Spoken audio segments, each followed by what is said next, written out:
자, 앞서 인도 이야기가 나와가지고 오늘의 작전주 자연스럽게 또 인도 테마로 가볼 텐데 오늘의 작전주는 국도화학입니다. 과거에 국도국장 뭐 기억하시는 우리 올드 세대가 있을 텐데 국도국장과는 좀 관련이 없는 국도화학이라는 종목, 화학 종목인데요. 이 국도화학에 대한 이야기 들어가기 전에 좀 짧게라도 현재 인도 이야기를 좀 해봐야 될 것 같습니다. 지난주였습니다. 인도의 선거 끝났죠. 가까스로 모디 총리가 3연임에 성공을 했다라고 하는데 이게 헤드라인만 성공이죠. 사실상은 완전한 패배였습니다. 가까스로 겨우겨우 3연임을 하게 된 건데 인도 국민당이 여기저기 연합 정무당이라 꾸려가지고 야당에 맞섰고 오히려 표심을 놓고 보면은 모디 총리의 집권당보다 지금 인도 국민들은 야당 쪽에 더 표를 줬습니다. 이게 굉장히 역설적이죠. 우리가 듣기에는 지금 인도 주식시장 맨날 올라, 인도 경제 너무나 좋아, 인도 하는데 정작 국민은 현재 물론 됐지만 3년임을 했지만 야당 쪽을 더 좋아하고 있다. 여기를 퀘스천 마크를 두고 일단 인도 주식시장 상황 한번 먼저 보도록 하겠습니다. 연초 이후만 따로 놓은 표가 하나가 있는데 우리가 나스닥 많이 올랐다 하는데 실제로 연초 이후의 상황 놓고 보면 인도 증시가 거의 세계 1위입니다. 상승률로 한 36% 정도 인도 증시가 올라서 나스닥보다도 훨씬 더 올랐고요. 중국을 이제 비교를 한 거예요. 이제 인도, 중국이 같이 있으니까 중국은 오히려 뭐 7% 가까이 하락을 한. 그러니까 뭐 연초 이후만 놓고 보면 인도고 최근 10년간 거의 3배 반 오른 증시. 그러니까 인도 증시 압도적이죠. 인도 경제 성장률이요. 거의 지구상에서 좀 한다 하는 국가 중에 유일하게 연 8% 경제 성장률 나오고 있고요. 젊은이의 국가입니다. 평균 연령이 28세, 29세. 거기다 요즘 중국 다 버리고 있잖아요. 탈중국의 트렌드. 그러니까 인도예요. 아니 그런데 증시 좋아, 경제 좋아. 도대체 왜 모디와 집권당보다는 야당에 표를 줄까? 지금 안으로는 골마 들어가고 있습니다. 실제로 청년 실업률을 놓고 보니까 대졸자만 기준으로 거의 40% 넘는 둘 중에 한 명의 청년은 놀고 있다 하고 양극화가 어마어마하게 심하다.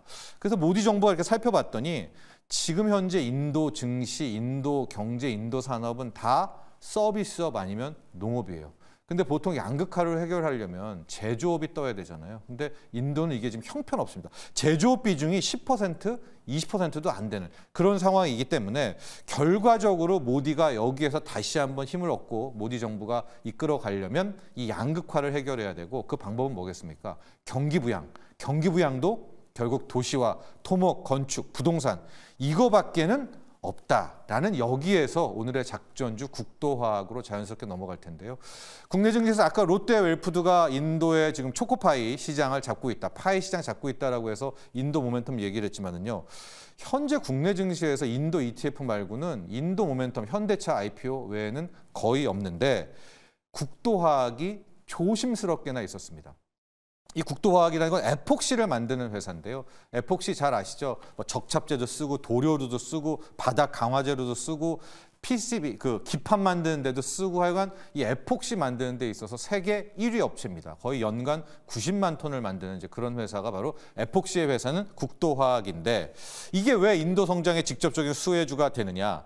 수출을 봤더니 국내에서 절반 정도 한 쓰고 중국이 많았었는데 지금 인도 비중이 점점 올라가고 있는 거예요. 그래서 근데 우리가 알고 있듯이 경기부양 제조업 하려면 이 에폭시라는 재료가 없어서는 안 되거든요. 특히 도시화를 하고 부동산 결과적으로 할 때는 뭐 바닥재 등등의 이 에폭시 없으면 안 돼서 지금 수출 비중이 한 인도가 10%지만 앞으로 2분기, 3분기 특히 이번에 이제 선거도 끝났기 때문에 거의 인도 쪽의 비중이 엄청나게 커지지 않겠느냐. 그렇다면 거의 1년, 2년 가까웠던 실적 부진이 이 새로운 화학주의 반등, 특히 에폭시 인도의 반등으로 급격하게 턴어라운드가 될 수 있지 않나라고 해서 인도 관련주, 인도 문패드로 에폭시 세계 1위에서 국도화학을 봤는데요.